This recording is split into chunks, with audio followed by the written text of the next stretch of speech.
Okay, welcome everyone. We're here on Tuesday, September 23rd, calling our meeting to order at 6:34 p.m. And I will look to a colleague to read our land acknowledgement. Who would like to do that today? Okay, Councillor Strachan, and we'd like to welcome Councillor Strachan back. She's been away supporting her very talented daughter in some international competitions. So welcome back, Councillor Strachan. I know you haven't landed that long ago, so we're managing different time zones, and we appreciate you being here. Councillor Sullivan is not quite with us. She was also doing some international travel, so we look forward to having her back near the end of the week. So Councillor Strachan, please. Thank you very much, Mayor Peckford. The municipality of North Grenville acknowledges that the municipality operates on the territory of the Anishinaabe. We recognize all First Nations, Métis, and Inuit peoples who now call North Grenville their home. We respect and support the need for cultivating a strong relationship, and we commit to Indigenous informed decision-making to foster the path towards reconciliation. Thank you.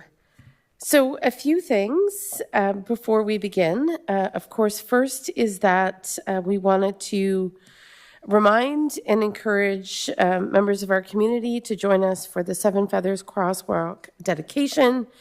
Tomorrow at 6 p.m., North Grenville will dedicate the new Seven Feathers Crosswalk at the Prescott-Clothier intersection. It will be done with the support of Elder Albert Dumas, and he is joining us for the ceremony, making a special trip, in fact, and the design represents the 7 grandfather teachings and is a lasting symbol of our community's commitment to truth and reconciliation. We'd like to thank Carolyn Bellingham for her advocacy and leadership as we've navigated our way through this. And as some of you likely have noticed, the Seven Feathers crosswalk is already in place at the Prescott-Clothier intersection. I think it looks really beautiful and was well done. And as some of you know, we attempted to install this crosswalk last year and didn't get it quite right, as many of us are aware. So we're just so happy we could bring it all together this year. And I know the crosswalk is, I think, very impactful for so many in our community. And we look forward to the dedication ceremony tomorrow. Also, a quick reminder, on Thursday, September 25th at 11:30, we will be joining members of the Franco-Ontarian community to raise the Franco-Ontarian flag. This annual tradition celebrates the rich contributions of Franco-Ontarians, and it's always a great celebration with lots of students and teachers and parents. Of course, anyone is welcome to attend. And we are really excited to welcome so many little ones back to the Municipal Centre. Also, it is a busy week in North Grenville. We have our Take Back the Night event. Individuals can gather at Rotary Park. This is typically led with the assistance of the Kemptville Stress Relief Centre and Megan Cumming in particular. So we encourage everyone to come out for that. And then additionally, on Friday, September 26th, the Kemptville and District Sports Hall of Fame will host its 2025 induction ceremony at the Municipal Centre. It's a free event and begins with a meet and greet at 6 p.m. And will honor a number of teams, 4 outstanding student athletes, and 2 community builders, Bruce and Liz Robinson. I know Councillor Debbie Wilson has had a long-standing role to play in the Kemptville District Sports Hall of Fame, so look forward to that event later this week. And then in addition to the Seven Feathers dedication, many of us would be aware that the National Day for Truth and Reconciliation is just around the corner on Tuesday, September 30th. With the assistance of the Indigenous Advisory Circle, there's a number of events happening, the first of which is on Saturday, September 27th at 12 p.m. Like in previous years, residents are invited to the Arboretum at the Ferguson Forest Center for an outdoor gathering of reflection and learning. And next Tuesday, September 30th, local schools will come together for a special youth-led event honoring survivors and recommitting to reconciliation. And we'll leave it there. So lots happening. And of course, we have a very active community calendar. So if you haven't heard your event being mentioned or you'd like it to be featured in the community calendar, you can reach out to our communications team and they'd be happy to post it. So with that, colleagues, we'll look to the adoption of the agenda. There is a revised agenda provided through the clerk's office. So I'm looking for a mover and a seconder that the agenda for the regular meeting of council on September 23rd, 2025 be adopted as presented. Mover and a seconder. Thank you, Deputy Mayor. Councillor Wilson. Any comments or questions in regards to the agenda? I'm not seeing any. I will call the vote. All in favor? Thank you. All right, next are declarations of pecuniary interest and general nature thereof. Are there any perceived or real matters pertaining to financial benefit or loss arising from the agenda that we've just passed? Council colleagues, anything to declare? Seeing nothing, we'll move on and we'll go straight to deputations, and want to thank the clerk's office for their support. We have two organizations presenting this evening. The first is Aaron and Kelvin Wong from the Salvation Army Food Bank, and then Ms. Kathy Ashby from House of Lazarus. So if we could invite Aaron and Kelvin up first, thank you.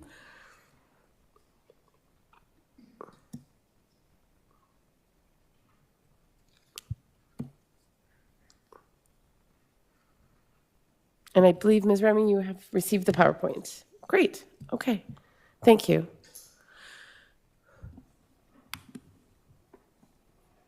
All right, over to you. And if you could just lower your mic, that way the audio will be a little bit easier to capture. Thank you. Thank you. Good evening, Your Worship, Mayor Peckford, and members of council. Thank you for the opportunity to speak with you today. The Salvation Army North Grenville, if we could go to the next slide, thank you. We are a three-part unit: thrift store, church, and community services. Our vision statement is we are an innovative partner mobilized to share hope wherever there is hardship, building communities that are just and know the love of Jesus. Our thrift shop. All funds generated at the thrift store support much needed programs and services for vulnerable persons in North Grenville area. By donating or making a purchase at our stores, you are helping us give hope where it is needed most. Community services.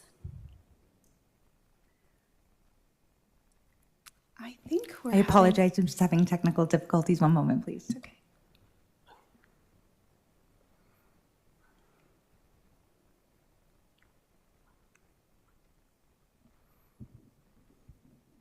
Thanks for your patience. Aaron, it should be up and running. There you go. Good. Wonderful, thank you. Community services. Oh, there's some shots of our thrift store for you to see. Yep. Community services. While traditionally this has included things such as emergency groceries, as well as vouchers for clothing and household supplies, the Salvation Army continues to innovate and evolve to meet the changing need of our community. Today, programs and services also provide assistance in supporting the effective and long-lasting change the people we serve are wanting. So we've included, following this slide, some photos that picture the kinds of services that we provide. Here you'll see snowsuits, the food bank, and emergency disaster services. One of our core values at the Salvation Army is dignity. We believe in the inherent worth of every person, regardless of background, circumstances, or ability. Our services are provided based on need and are available to all, regardless of race, disability, religion, sexual orientation, gender identity, or any other characteristic. So this commitment to dignity is reflected in how we deliver our programs. Our community food bank uses a shopping model, allowing participants to choose the food items that best suit their family's needs and preferences. During the Christmas season, we ask parents for specific toy requests so they can provide for their children the gifts they're truly hoping for. Likewise, our thrift store voucher program enables individuals and families to select clothing and household items that meet their unique needs, preserving choice and self-determination. So here you'll see the one we have now, photos from our Christmas Assistance Program. You're doing great following me. The Angel Tree Toy Drive and Christmas Hamper Initiative ensure that families can enjoy a festive holiday meal, whether on their own or shared with friends and loved ones, and that children receive gifts thoughtfully chosen with their wishes in mind. The next slide lists all the ways that we are alleviating the effects of poverty in North Grenville.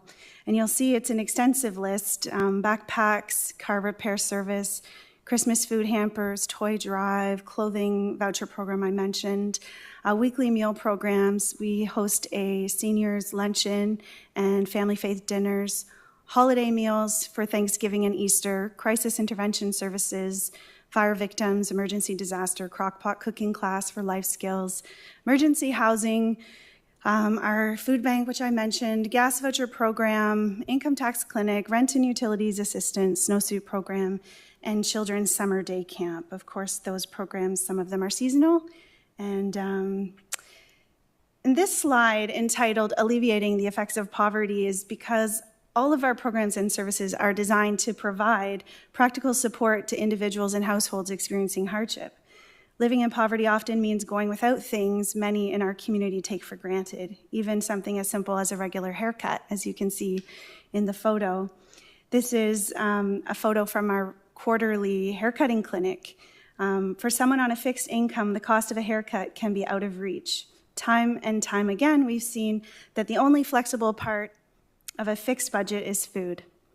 This means that when unexpected expenses arise, like a car repair, there's often no financial buffer, forcing individuals to lean heavily on the food bank. Parents routinely go without so their children can eat. And what was originally intended to be a short-term food supplementing service for some has become their only consistent source of nourishment and meals. As many of you know, the COVID-19 pandemic profoundly reshaped the social services landscape. The number of individuals relying on basic food bank services surged to unprecedented levels, and the ripple effects of that surge continue to be felt today. The pandemic served as a catalyst for dramatic shifts in service delivery, especially in terms of the scale and urgency of need. During that time, we were able to secure significant funding to meet the increased demand. However, these funds have long since been exhausted, and yet the need remains just as high. Today, we have an increase of 2.5 times, or 251%, to our pre-COVID numbers. So pictured here, you'll see camp, a program that goes beyond fun and recreation. For many families experiencing poverty, access to safe, enriching summer activities is simply out of reach. Our camp provides children with structured programming, nutritious food for a safe space to learn, play, and grow. At the same time, it eases the burden on parents who may struggle to afford childcare or take time off work. In this way, the camp supports both immediate needs and long-term well-being. The next slide shows meals. These images highlight the range of our community meal programs, from seniors' luncheons, monthly men's breakfasts, and family faith night meals, to holding gatherings hosted by the church. While these meals foster connection and belonging, they also serve a deeper purpose. For many individuals and families, consistent access to nutritious food remains a challenge. These shared meals not only help that gap, but also reduce isolation, stretch limited budgets, and provide dignity through hospitality. In every setting, they reinforce the message that no one should have to face hardship alone. Seniors, you'll see in the bottom picture there, our Seniors Luncheon program is geared to all walks of life and provides more than just a hot meal. It offers dignity, routine, and vital social interaction. These gatherings create a welcoming space where seniors can come and connect with peers, access support, and enjoy a nourishing meal without the stress of accessibility or high costs. In doing so, we not only help alleviate food insecurity, but also reduce isolation and support overall well-being for one of our most at-risk populations. The next part of our ministry unit is the church. The Salvation Army is rooted in biblical values of generosity, love, and dignity for all. As Jesus followers, we believe that through a relationship with him, the broken can find healing, the lost can be restored, our potential can be reclaimed, and our God-given purpose rediscovered. We understand that life can be hard, and we count it a privilege to walk the journey with you. We trust you will find our family of faith to be welcoming, safe, and a fun place to belong. You should know we're not perfect in our church, but we love hard and we keep it real. We hope you'll join us in this journey called life. That's what we showcase on our pamphlet about getting connected to a faith community. Calvin and I are now in our 13th year serving in North Grenville. And over that time, we've had the privilege of walking alongside countless individuals and families as they navigated crisis, loss, emergency situations, and the ongoing weight of living in poverty. We've also witnessed the other side, stories of resilience where people accessed our services temporarily, found the support they needed, and were able to move forward to build stronger, more stable lives. These moments are always incredibly rewarding, and we absolutely love bumping into these folks around town. Even before the pandemic, it became clear to us that a multifaceted approach was essential if we truly wanted to help people bridge out of poverty, not just manage it. That understanding laid the groundwork for Pathways of Hope, our holistic model designed to address the complex and interconnected needs of those we serve. Pathways of Hope is designed to address poverty not just as a lack of material resources, but as a complex, multifaceted issue that affects every area of a person's life: emotional, relational, physical, and spiritual. While practical support like food, clothing, and housing is essential, we found that lasting change often happens when deeper needs are acknowledged and addressed. You should know, the spiritual and emotional support provided through Pathway of Hope plays a key role in the process. Many individuals experiencing poverty also face isolation, hopelessness, or a loss of identity and purpose. Through pastoral care, prayer, and compassionate listening, individuals are reminded of their inherent worth, dignity, and potential, truths that poverty often tries to erase. We have witnessed how spiritual support can rekindle hope, build resilience, and encourage people to envision a different future for themselves and their families. Combined with casework, goal setting, life skills, and community connection, this holistic approach helps people not just survive hardship, but begin to thrive beyond it. It is important also to note that the spiritual component of Pathways of Hope is inclusive of all faith traditions and is entirely voluntary. While pastoral care and prayer are offered within our Christian context, we respect the diverse beliefs of those we serve and make referrals to other faith leaders when appropriate, ensuring that spiritual support is tailored to each individual's background and preferences.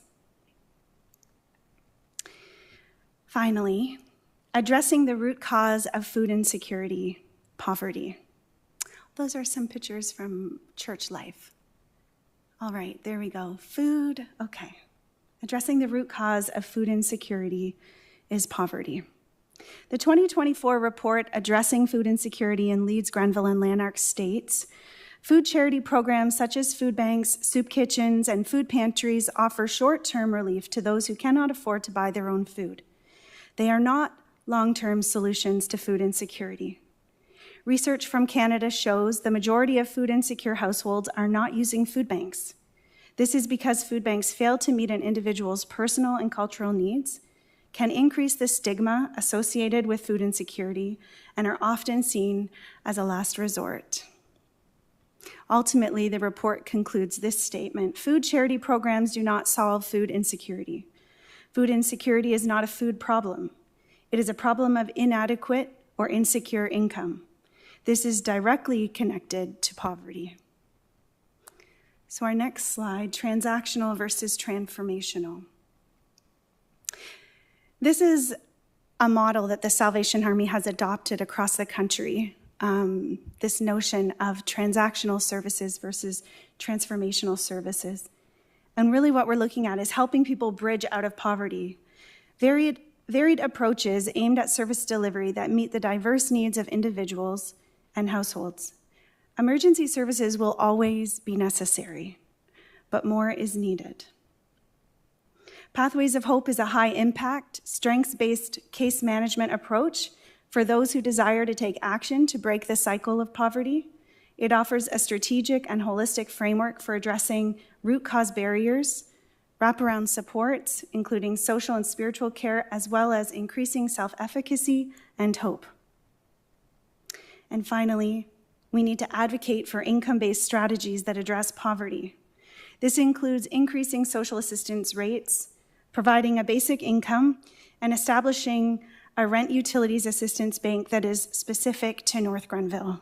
Right now, we are part of the larger United Counties, and the funds are very limited, and there are lots of barriers in our region to accessing the funds. And so we would advocate for that kind of change. All right, so positioned and ready to make change. The Salvation Army in North Grenville is uniquely positioned to meet the needs of individuals and households, whether by providing essential emergency services, offering programs that build skills, inclusion, and self-esteem, or through Pathways of Hope, which empowers people to move beyond reliance on services and contribute meaningfully to their communities. Finally, what do we need from you? North Grenville's food insecurity situation is beyond what we can manage as a community alone, warranting a state of emergency declaration. We need increased funding, support for Pathways of Hope. Right now, we're starting this program part-time with 1 day a week. But the potential for this program to have an amazing and incredible impact in our community is there. We'd love to see it grow. Rent and utility assistance and seniors programming is crucial to alleviate the immediate effects of poverty. And finally, advocating for solutions. Please consider working with us and other levels of government to advance income-based strategies that address the root cause of poverty. As a community partner, we share this commitment with you. Thank you for your time, consideration, and commitment to our community.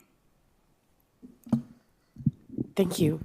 And thank you to Ms. Remming for assistance with the PowerPoint. I know shortly we're going to hear from Ms. Kathy Ashby as well. Just a couple of questions that linger in my mind, but I'll defer to council colleagues first if there's anything. Thank you. Through you, Madam Mayor, to Aaron. Thank you for the presentation. It was wonderful. I know in the resolution that's before council that I think both you and Kathy Ashby from House of Lazarus have put forward, that it refers to guaranteed livable basic income. Now this is different than universal basic income, which advocates it would be a base level that everybody would get. This livable basic income is income tested, as I understand, and would just only apply to people at or below the poverty line. What is the livable income in North Grenville? Do you have an idea for, say, a family of 4, what that income would be, or for an individual? You're really testing me here. You can leave it for Kathy to answer. Well, I think Kathy may be able to give insight, but I think if I recall from reviewing it yesterday, I think it was around 19,000, 20 to 22,000. I'm not sure if that's accurate. Kathy, you could probably speak to that. That would be for an individual, obviously, right? Yes. Yeah. Yeah. Thank you.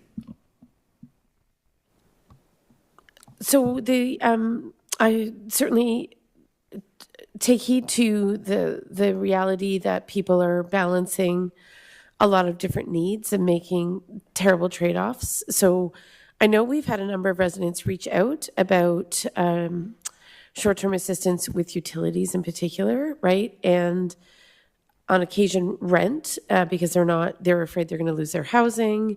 And again, they're in this terrible situation where they're trying to meet all their bills, but unable to do so. So you spoke of a specific North Grenville, I think, utilities and rent bank. And I just wanted to ask, I think we're both aware that there is one available through the United Counties of Leeds and Grenville, but it is eaten up very quickly. Are you familiar with any other community in the United Counties that has established its own rent/utilities bank for short-term assistance? I'm not aware of any in North Grenville. I am aware of multiple agencies having funding in Kingston. So within the city of Kingston, there might be that model. So, and perhaps the municipality of Kingston may be a partner in that particular instance. And the other thing is, it's in the recommendation that's come to us this evening. It says, whereas the Eastern Ontario Public Health Unit estimates that 1 in 4 households are food insecure, to the extent that you see people coming, obviously, because they're in need of food. What's your sense of how things have shifted since the pandemic? We know that the demand is still there, of course. Have you seen it accelerate? What are the conditions that would lead people to visit the food bank? Understanding, of course, that I believe that you are absolutely correct. There are many people who would never go to a food bank because obviously they may not feel comfortable, or they may have a lot of shame around their personal circumstances, so they wouldn't necessarily show up. But how do you think things have shifted since the pandemic? Things have shifted since the pandemic in that we're seeing 2 working families or 2 working parents now requiring assistance accessing the food bank. We're seeing, I guess, probably more related to just the demographics and the generations aging. We're seeing more seniors accessing services. And that's very difficult because seniors, many people that we serve aren't able to either cook for themselves. Some people that we serve don't have adequate stoves to cook. And so we're looking to provide food sources for them that they can microwave. Things like soups and stews are very important to seniors or single people. We're seeing more children, families with children accessing services. I think the cost of living post-pandemic is obviously a major contributor to that. But we had very high numbers in COVID. We had a very short-lived dip, and now the numbers have risen back to where they were at the height of the pandemic. So every week we're seeing new people coming through our doors. Now, the summertime does allow for some individuals to be able to get seasonal work, and so we've seen an influx of individuals coming and going a little bit. We do have a number of people that come to us and say, make these change-type statements that would indicate like a good participant for something like Pathways of Hope, where they're saying, I've never had to use a food bank before, and as soon as I get on my feet, I won't be here. You know, there is that element of shame that we see a lot. I mean, people, and even seniors who have never had to use a food bank before in their lives are coming, and it's a very emotional experience to need to ask for help and assistance. We try to do our best to make that as dignifying an experience as possible and meet people where they're at. But yeah, those are some of the circumstances that we're seeing. Thank you. It's good to be, it's not good, but it's obviously helpful to be reminded that that spike during the pandemic really didn't abate. I mean, a brief reprieve, but we're still there. And I find it interesting because the municipality of North Grenville is often characterized as a very affluent community relative to other communities in Leeds and Grenville, but at the same time, clearly in every community, there would be families and seniors who are struggling, and we're not exempt from that reality. In fact, to your point, we're probably seeing more income inequality as time goes on. Exactly. That is what we're seeing. The affluence that's coming into Kemptville and purchasing up the land has dramatically impacted housing. right? So we have a lot of insecure housing. We have a lot of people who have been displaced through COVID when the market was high and people were selling. So we've been journeying with people who have to go to Brockville to access services like emergency housing. We offer emergency housing, but it's very emergent. It's not ongoing. And so we are very limited in how much emergency housing we can offer. Even some of the solutions that we had are no longer available in terms of putting people up in motels and places like that. And so the challenge is, like, again, food insecurity is connected, is a poverty issue. Housing is one of the unique challenges to North Grenville, I would say, because of the affluence coming in, further widening the divide between the affluence and those living in poverty.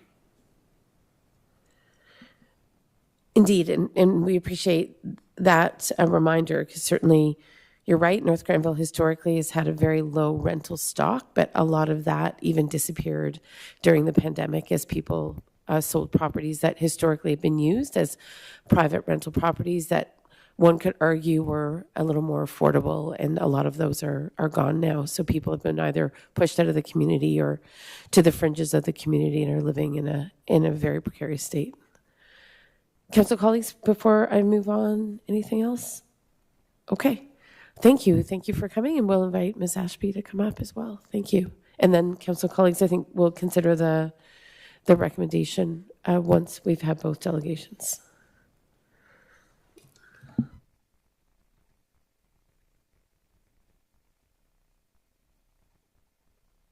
Welcome. Thank you.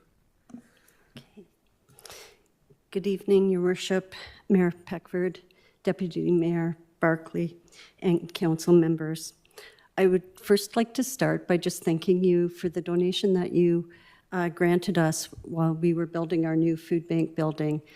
I can say we're up and running, and in the near future, you will all receive an invitation to an open house, so you can see what your money has helped to develop. So food banks across the province right now are going through the process of encouraging our local governments to declare a state of emergency for food insecurity. Why now? For several reasons. Since COVID, food banks across the province have seen unprecedented numbers of food bank visitors, and the increasing numbers of visits to our food banks. At the same time, as cost of living continues to increase, financial and food donations for many food banks are down. The other reason for this timely ask is that the provincial government's poverty reduction strategy 2020-2025 is coming to an end, and it's important that the next poverty reduction strategy reflect the current realities. So tonight, I'm going to go through the declaration that we're proposing and look at each point through a local lens. So whereas food insecurity is defined as inadequate or insecure access to food due to financial constraints, a marker of pervasive material deprivation or poverty, and posing a serious public health problem because of its association with higher rates of numerous diseases and chronic health conditions and a higher risk of early death. Between April and the end of August this year, House of Lazarus has seen an 11% increase in numbers of people visiting our food bank. What is even more concerning is that the food bank visits have increased by 45% over the same 5-month period last year. Typically, summer is the quietest time at the food bank. That was not the case this year, and we have real concerns about what is coming for this winter. Our last Food Banks United report revealed that over 50% of food bank visitors mentioned finances or lack thereof as their main stressor. It makes sense that if you're struggling to survive, you're buying less expensive foods. We hear about the pasta diet, the potato diet, the ramen noodle diet. These are foods that people will eat for 2 weeks of the month to get through to their next food bank visit, not nutritionally sound foods by any means. And so if you're eating these types of food over and over again, you can see where your health is declining. We also know that 60% of our food bank visitors have health conditions that affect what they eat, such as diabetes, food allergies, and celiac disease. So this adds to the stress of food banks to make sure that there are alternatives on the shelves. Often the alternatives cost more, and our food bank is often not able to meet those special needs. So whereas chronic stressors like disability, precarious work, and/or the cost of living crisis, and acute shocks like COVID-19, illness or eviction make it more difficult to afford life's basic needs and live free from poverty. Everyone who shops or pays bills these days knows that it's getting harder to stretch our dollars. Nearly 1 in 4 food bank visitors are now employed. Unfortunately, being employed does not prevent someone from needing the support of the food bank. We just had a position to fill in our warehouse last month. We had over 50 applicants. When we went through the applications, many of them were currently working, however, working part-time. And the theme that we heard time and time again as we went through the interview process is that there's not a lot of full-time jobs available in this rural area. We need the government of Ontario to consider that not everyone has full-time employment options available. Whereas current social assistant rates are woefully inadequate, making it impossible to afford a healthy diet. Ontario Works rates, I think I say year after year, because they haven't changed, unfortunately. A single person on Ontario Works brings in $733 a month. ODSP rates, or the Ontario Disability Support Program, a single person is receiving $1,385 a month.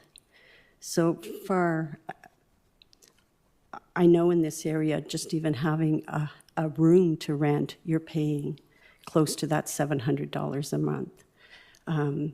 So you can see how quickly people are falling. Are just falling. The rates are totally inadequate at this point. The next slide, please. Whereas the Eastern Ontario Public Health Units estimate 1 in 4 households are food insecure. Just 2 years ago, it was 1 in 5 households.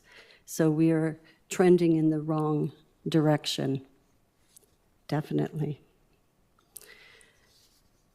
Whereas 36% of food bank visitors are children. Pre-COVID, at House of Lazarus, around 30 to 32% of our food bank visitors were children. Now we're up to 36%.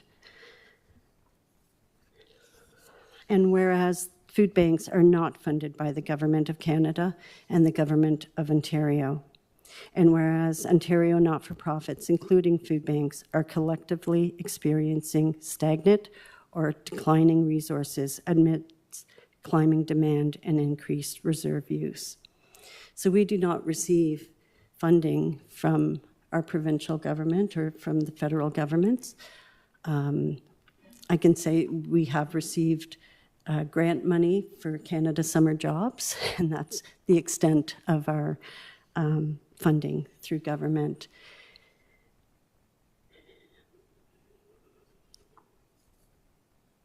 So we're asking that Council declare food insecurity an emergency in the municipality of North Grenville. That you request the provincial government to immediately raise social assistant rates to meet life's basic needs. That Council requests the provincial and federal governments to act to address the causes of food insecurity by establishing a guaranteed livable basic income. And that council requests the provincial and federal governments include the reduction of food insecurity as a component of all appropriate government policies and poverty reduction strategies.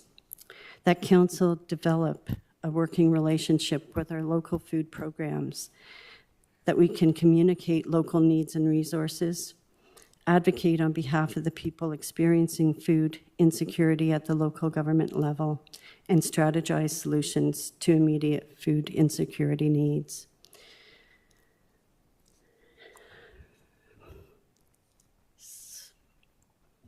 So right now, really, government is keeping people that have needs that are on Ontario Works or ODSP in legislated poverty. Our LICO, our low-income cutoff, is $21,000 for a single person. So if you're on ODSP, you're bringing in $16,620. If you're on OW, a grand total of $8,796 a year. Something has to give. Our numbers keep going up, and honestly, people who used to donate to our food bank now find themselves in the position of needing to use our services. So we're asking you to consider this resolution tonight. Thank you so much.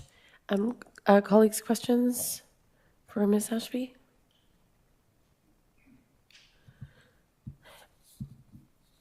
Ms. Ashby, of course, you cover a much larger area, right? Serving North Grenville, I understand, but also much of North Dundas. Is that right? What's the terrain that you serve? Our terrain. So we do our food bank, our mountain food bank. The boundaries are from County Road 31 to the 416. So right down through North and South Dundas and North and South Grenville. And then we have a food bank in Ingleside as well, serving South Stormont. Gotcha. And you spoke of how people are coming to find you in the different circumstances. And is it similar to what's being relayed by the Salvation Army in terms of the context which lead people to pursue or connect with a food bank? Yes, we know through discussions with Feed Ontario and Food Banks Canada, about 25% of people that actually need food show up at a food bank for all the reasons that Aaron had mentioned. It's one of the reasons that at House of Lazarus, we really try and make sure that there's other sources of food in the area, out in the community that people can access free. We have several breakfast programs, our community supper program, community lunches, Operation Backpack, of course. And just to mention, in North Grenville, we've just taken on this fall North Grenville District High School as well. So our numbers for Operation Backpack are now at 59 to start the school year. Thanks for reminding us of that. And then in terms of the effects or the impacts of declaring an emergency, what I understand it's an initiative across the province led by, is it Feed Ontario? Can you just shed some light onto that? Sure. It is, Feed Ontario has encouraged members, and we've reached out to other local food banks that might not be Feed Ontario members, but know the need and know that something has to change. We really want to amplify our voices. So this fall, we're all being encouraged to go to local governments to have this declaration so that the provincial government really hears loud and clear that there is an issue that they need to address in one way or another. Thank you so much for that. I really appreciate it. If I might, could you put the recommendations from the Salvation Army also on the screen? There was just that reference to the utilities and rent bank that I think might be interesting for council's consideration this evening. Not that it's to be established, but that conversations commence between the municipality of North Grenville in particular and the United Counties of Leeds and Grenville, because certainly in my 7 years, I have dealt with a number of people who have asked for that relief in terms of a utility payment so they can kind of catch their breath and or a short-term rental supplement. And the reality is there's only so much to go around. And given a lack of, to now we're working really hard to change this, but given that we don't have a lot of affordable rental, my concern is that people are getting forced into situations from which they cannot recover and they end up losing their housing. So I just wanted to make sure that we at least contemplated that as part of a recommendation. Totally, of course, accepting that the declaration of a food emergency makes all kinds of sense. And so, yes, it's just on that last point of the advocacy for income-based strategies and the potential establishment of a rent utilities assistance bank. So if that could be included in our resolution this evening as a consideration, colleagues, then it would at least allow staff to begin, I think, some preliminary discussions with the United Counties. The province and the counties both contribute basically through some larger pots of money to this particular assistance bank. So even getting more information on how many North Grenville residents are able to avail of it, I think would be extremely helpful.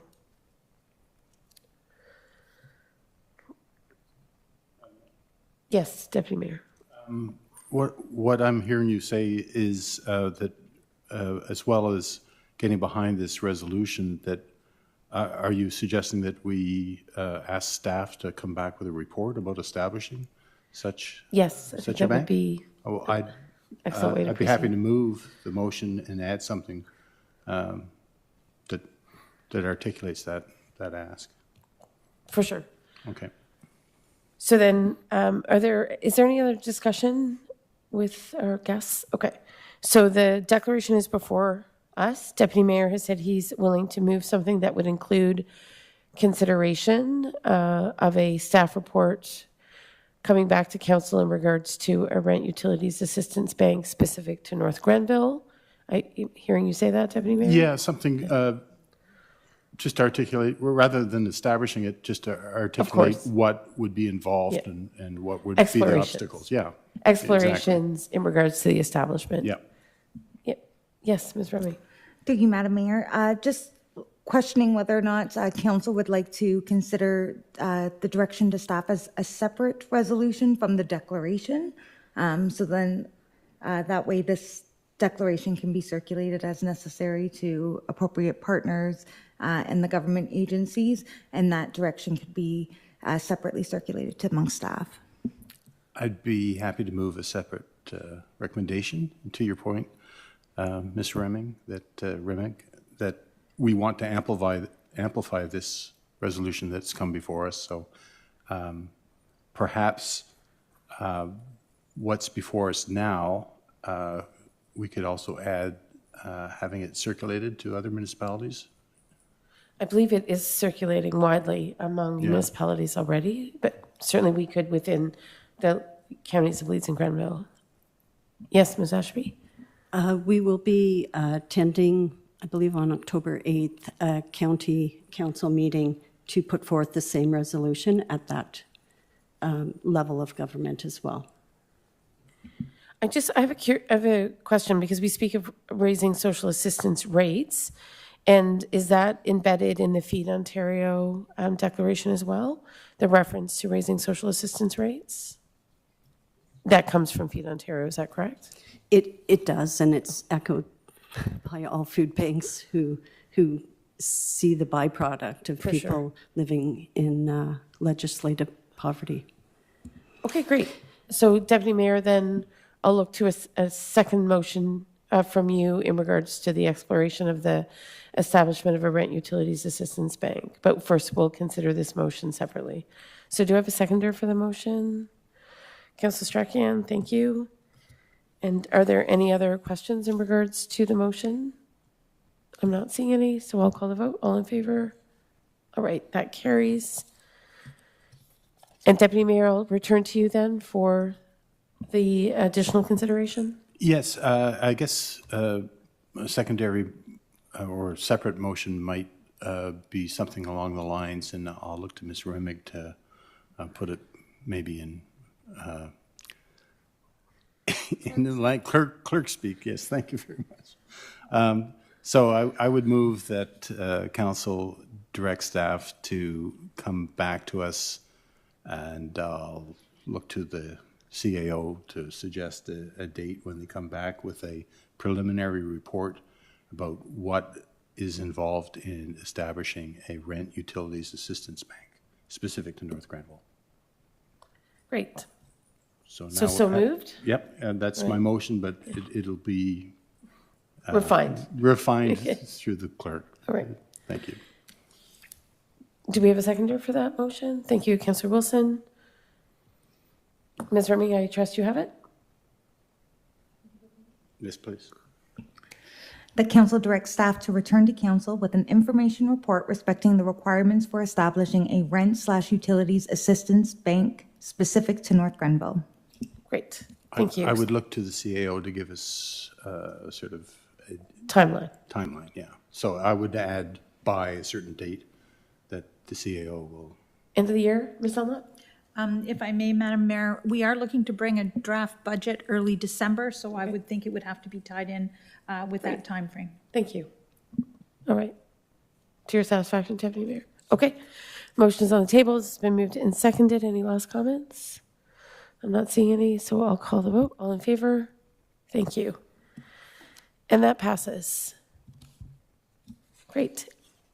We want to thank our guests for being here this evening. Thanks. We took a little more time than we normally do for this particular item, but we know how much it matters in the community that we take appropriate action and that lots of people are struggling, and want to recognize the leadership, of course, of the Salvation Army and the House of Lazarus. It's very, very tough work, and it's hard work, and it's intense work, and we know that you're making a difference every day. So I hope you continue to reach out, and as I know that you are all aware, to the extent possible, the municipality of North Granville has endeavored to be a partner, and we'll certainly do our best to continue along that path. So thank you.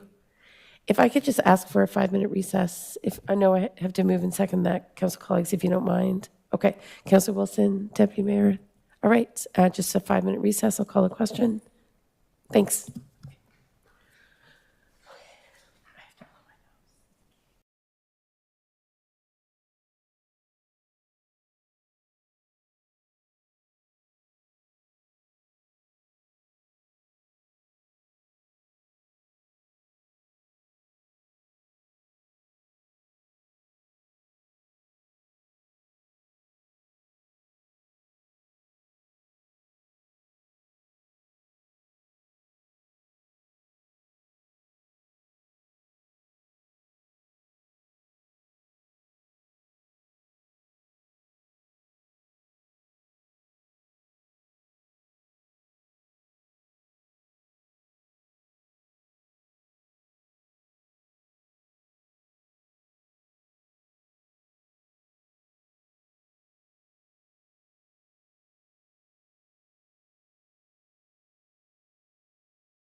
Okay, colleagues, I believe, Ms. Remming, are we okay?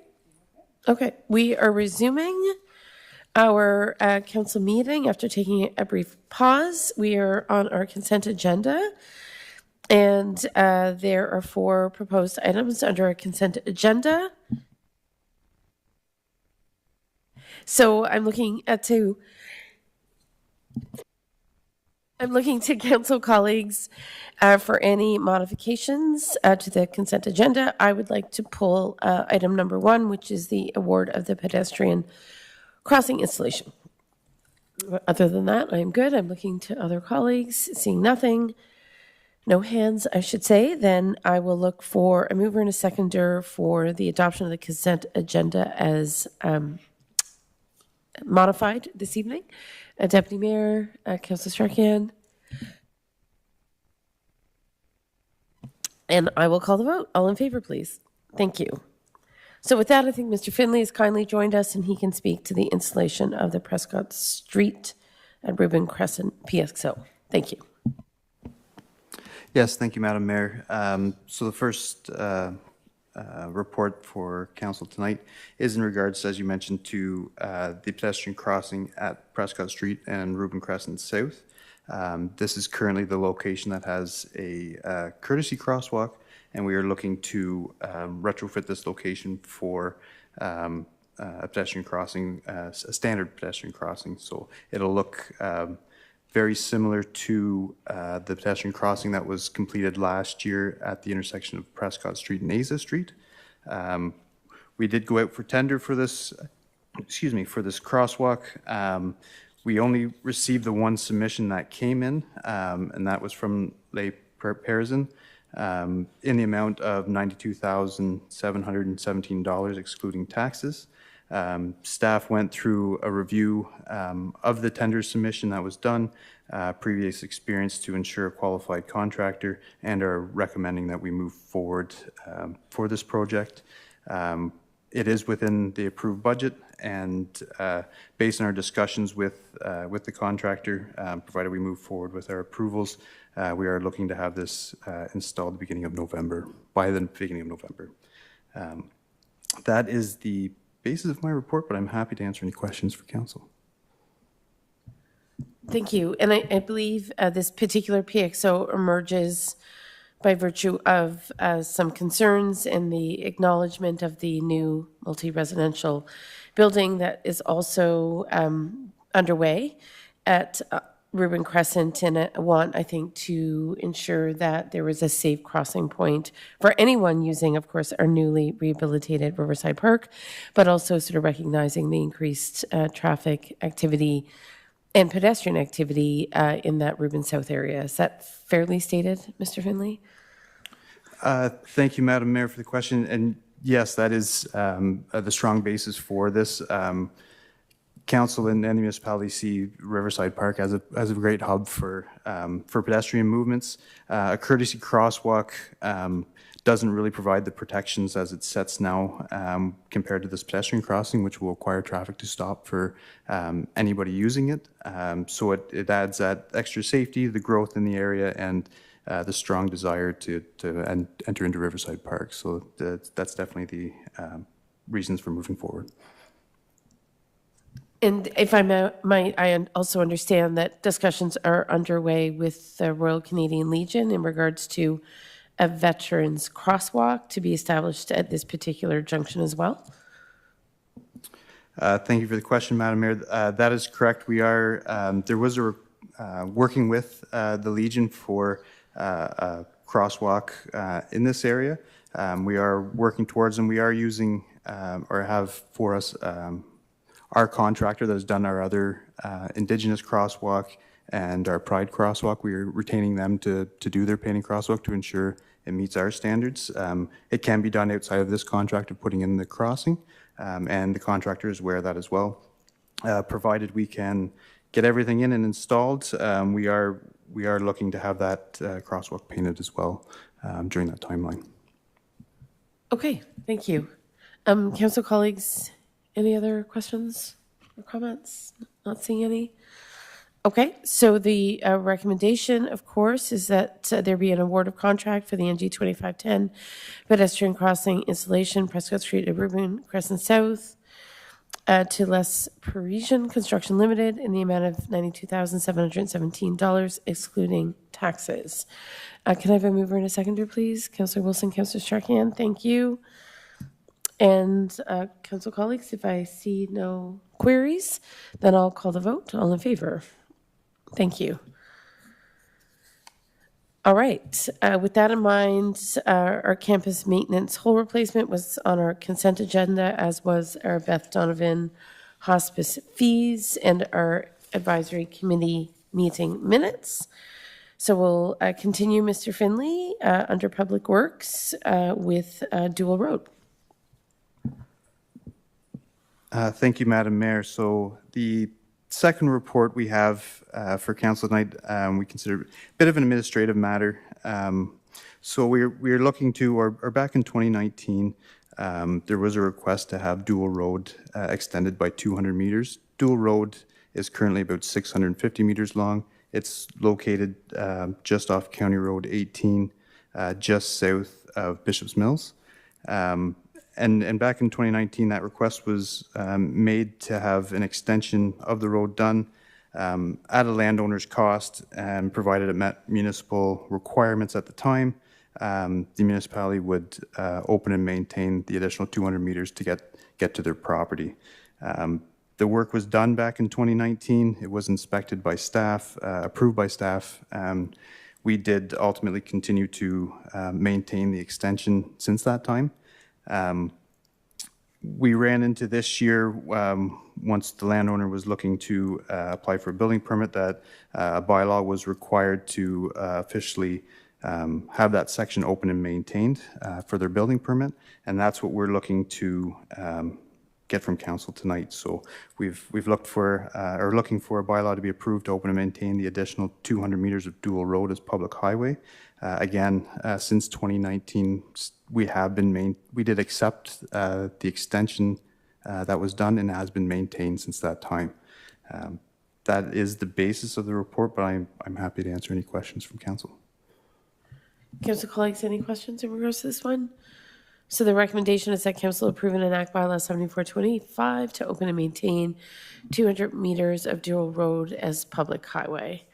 I'll look to Deputy Mayor and a seconder, Councillor Strachan. And if there are no other comments, I'll call the vote. All in favor? Thank you. And that carries. So we'll move on. And next is the award of contract North Grenville Sports Dome detailed design. And I believe Ms. Torch, you're on deck. Thank you, Madam Mayor. This evening, I'm bringing forward a recommendation to Council to approve an increase to the budget for North Grenville Sports Dome detailed design and award the design contract. As Council recall, $50,000 was allocated in the 2025 capital budget to begin work. However, $18,500 was already spent on a preliminary base design. So on August 28th, a formal RFP was issued at the end in August, and in September it closed and received 3 submissions. The lowest compliant bid came from Architecture 49 in the amount of $237,407.35, which reflects the full scope of a detailed design services. To proceed, staff are recommending a capital budget increase to $240,000 to be funded by transferring $205,000 from County Road 44 multi-use pathway capital line. That project did come in under budget, which would then allow us to reallocate reserve funds without impacting any further taxation. The detailed design will provide council with tender-ready documents, Class D costing, and a complete design package by December 1st, 2025. This will position the municipality to be shovel-ready should external funding opportunities arise, and it will provide accurate information to inform the 2026 budget cycle. So in short, tonight's recommendation ensures that we can advance this priority project in a fiscally responsible way while maintaining momentum toward expanding recreation capacity in our community. I welcome any questions. So, Ms. Torch, just before going to Deputy Mayor, of course, as I think we've articulated to the community, we had a very successful meeting with Minister Lumsden, who is the Minister for Sports, Rec and Culture, and his ministry team. It was a very large meeting of officials, and we were strongly encouraged at that delegation to move forward with detailed design as a fundamental step to position ourselves for a next round of funding that certainly was suggested was forthcoming.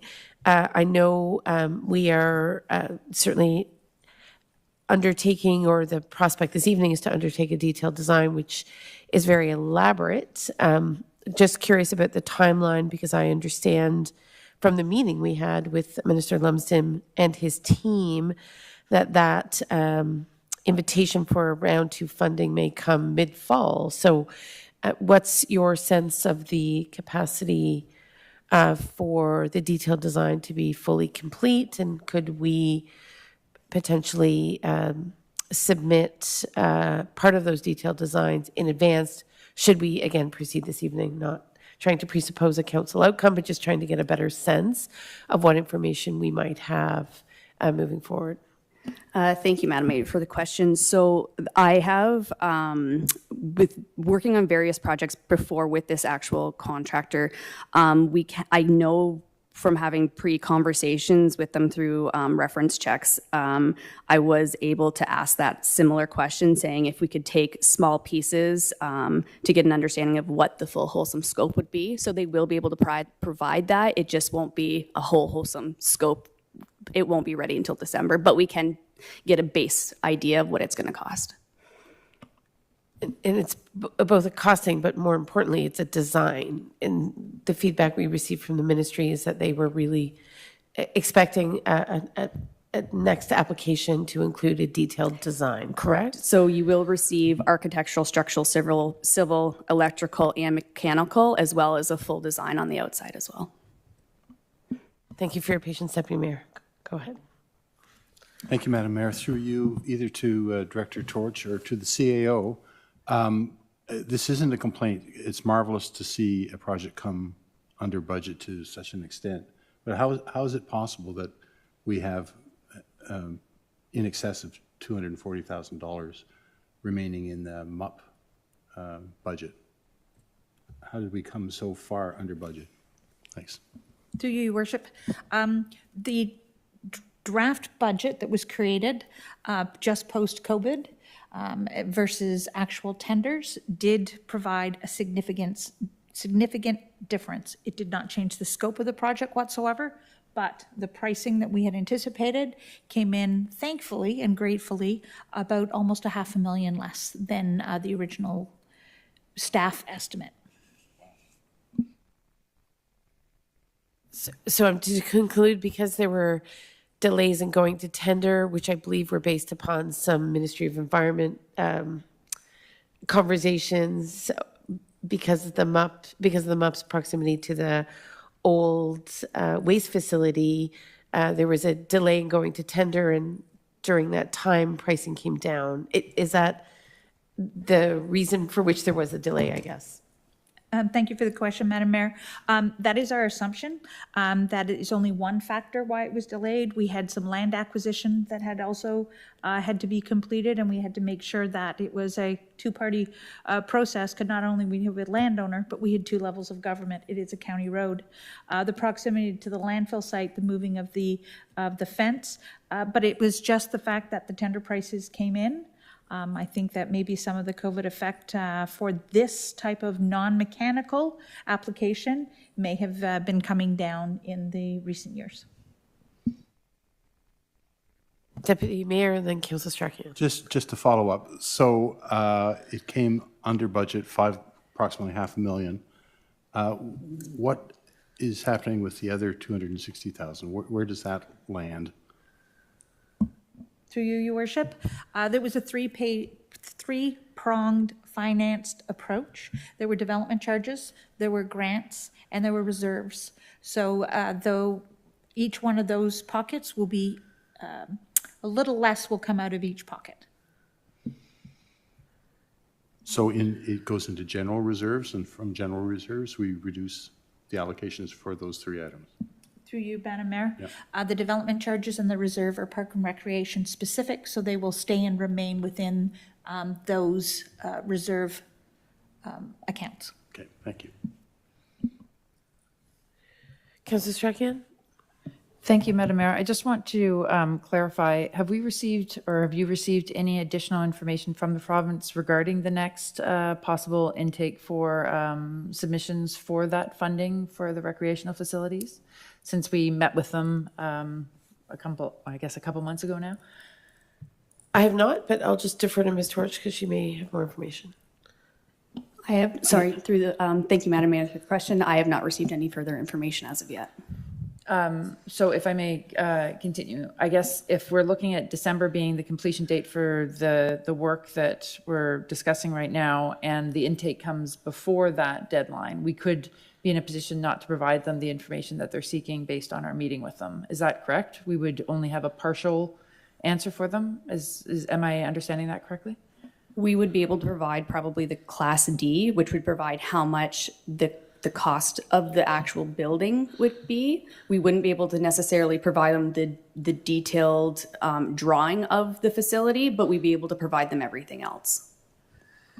So the everything else in that, without going into too much detail, is what they had asked for, because I think they were quite clear in our meeting with them that they had insisted upon the detailed design, and in addition to the cost, I think the cost is almost secondary to that, but the design seemed to be the important part. We would be able to provide them with that in a mid-fall timeframe? Through, thank you for the question. Through Madam Mayor, I could request that that's what they first and foremost work on so that we can have that piece, and then we could delay and move the other pieces like the Class D and some of the other pieces such as mechanical and that type to the end so that we have those pieces for the detailed design for that. Okay, thank you. And so through you, Madam Mayor, I think that would be prudent, because should we not be able to provide them this, we run the risk of not receiving the funding and then putting the project in jeopardy, potentially, should we be a viable candidate. So if that's possible, then I would suggest that that be put forward as the prioritization for the work. Thank you. Certainly, I think that's very strategic because the ministry did say first come, first serve, be ready. I know that staff have been working assiduously to at least fulfill that kind of remaining requirement, if you will. So I think there was a lot of optimism in that room. If we were able to check this box, it would make a considerable difference. So, Councillor Strachan, your words are wise, and I think that would certainly be prudent because I think we're expecting to hear. Queen's Park just went back last week. I believe within the next 2 to 4 weeks, there will be some announcement, is our expectation about that round 2 rec funding. So thank you. Anything else, colleagues? Councillor Wilson, anything? Okay. So the recommendation is that council approve an increase in the budget for the North Grenville Sports Dome detailed design to be funded through a transfer from the multi-use pathway, County Road 44 capital line under the Parks, Rec, and Cultural budget, and that council approve the award of contract PRC 2510 Sports Dome detailed design to Architecture 49 in the amount of $237,407.35. $237,407.35. And I presume Architecture 49 was selected based on price or quality of work, or both? Presume both. Thank you for the question, Madam Mayor. It's both. Yeah. Okay. So can I have a mover and a seconder, please? Deputy Mayor, Councillor Strachan. Thank you. Any last comments or questions? Not seeing any. I'll call the vote. All in favor? Great. That carries. And we look forward to speedy work. I assume, Ms. Torch, that Architecture 49 is aware of the time pressures we confront and demonstrated an agility and a capacity to move quickly. Sorry, yes, they are aware. Great. Thank you. So with that, I see no other motions. Just want to ensure, Council, any notice of motions this evening? Not seeing any. Questions from our no, 3 members of the public. How exciting. 3 members. Any questions from anyone listening intently this evening? Okay. Thank you. Thank you for being here. We appreciate your interest in municipal government and our community. Thank you. And our confirmation bylaw, the recommendation is that bylaw 7525 to confirm proceedings of council at its regular meeting held on September 23rd, 2025 be adopted as presented. Councillor Wilson, thank you. Seconder, Deputy Mayor, I'll call the vote. All in favor? And adjournment, and that is that the regular meeting of council adjourn at 7:58 p.m. And I'll look to and move on to seconder, Councillor Strachan, Deputy Mayor, thank you. And I'll call the vote. All in favor? Thank you. And we're adjourned.